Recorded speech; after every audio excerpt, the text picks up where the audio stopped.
Mom loves me more, an age-old argument among siblings, a sitcom staple for a universal punchline, and certainly a detriment to any child who believes their mom loves a sibling more.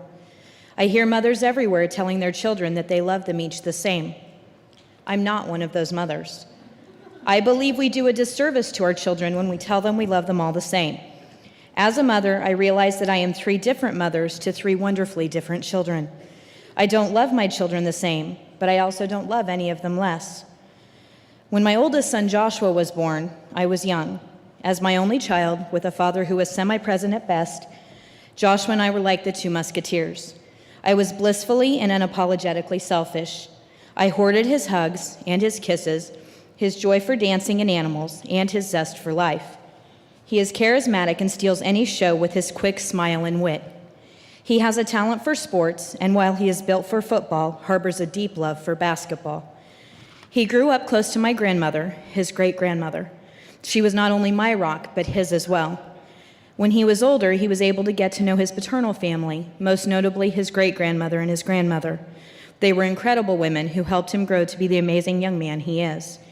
I see these maternal influences as he continues his journey to adulthood. He is respectful to a fault. He is passionate and treats children, the young ladies he dates, the elderly and the less fortunate with care. No judgment, no agenda. He is the self-appointed protector of his family and friends, a role he takes seriously. He is a genuine, loving soul. As Joshua's mother, I was the struggling single parent who started college because my son deserved a mother he could be proud of. As Joshua's mother, I am proud that he shares my love of all things music. We watch the scariest movies we can find together. As Joshua's mother, I remember the little boy who danced around the living room with me and still loves The Lion King. I love his passion and his fierce need to protect his family. I love Joshua as my strong, devoted, incredibly loving firstborn. 7 years later, when I found out I would be a mother for the 2nd time, I allowed my own demons to overshadow the joy that should have been my pregnancy. Never having felt good enough, having been told that I would never be loved because I was fat, or that people only pretended to like me so they could spend time with my mother, I fell victim to my own insecurities. I didn't have a great place to live, I didn't have enough money, and I just couldn't believe that I was strong enough to be enough for both of them. I convinced myself that both of my children would be better if I gave this baby up for adoption. I hid my pregnancy and snuck off to Texas. When he was 27 hours old, my son was diagnosed with hypoplastic left heart syndrome, the worst heart defect he could have, the first cardiologist explained. It has been emotional, heart-wrenching, and scary, yet here we are 12 years later. Sam will need a heart transplant someday, if we are lucky. He takes adult heart medications, and we are always on guard. But that isn't what I see when I see Sam. I see a boy who is an inspiration to those around him. I see a big brother, a little brother, and a preteen. He is decisive and sure of himself in a way not many 12-year-olds can be. Since he was 4, he has known that he wanted to be a chef. The love of cooking that my grandma shared with him was mainlined straight to Sam. He loves fully with everything in him and is the most stubborn person ever when he makes a decision. He shoulders his medical problems with a strength that belies his age. As Sam's mom, I worry more than I ever thought possible. As Sam's mom, I have learned that my ability to hide my feelings is a good thing. Sometimes as a parent of a terminally ill child, you just have to suck it up, accept it, and move on. Sometimes tears are best shed in private. As Sam's mom, I push him a little more than is fair. As Sam's mom, I am proud every day that he gives it his all no matter how badly he feels. As Sam's mom, I am guilt-ridden that I wasn't strong enough to know that I could be enough. But I am grateful for the demons that drove me to Texas. Had he been born in Hays, Kansas, our story would have been much more tragic and infinitely sadder. As Sam's mother, I am truly blessed that I have had the opportunity to know him and love him.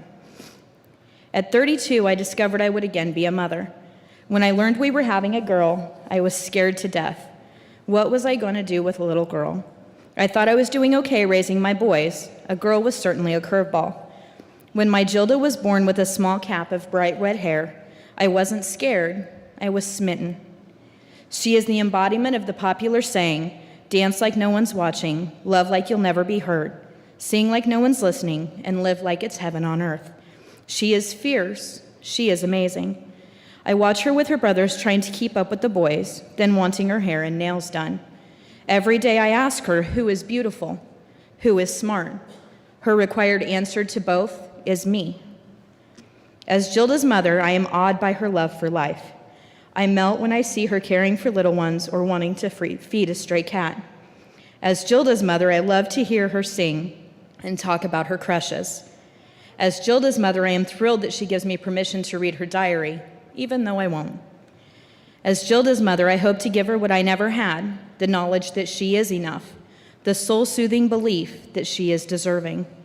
As Jilda's mother, I am proud to raise a young lady, and am looking forward to the woman and mother she will be.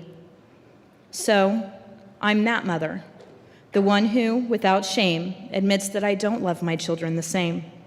I am blessed to call 3 beautifully distinct children mine, and as such, my 3 mother personalities share similar themes, but the differences weave together into a unique pattern that mirrors each of my 3 children.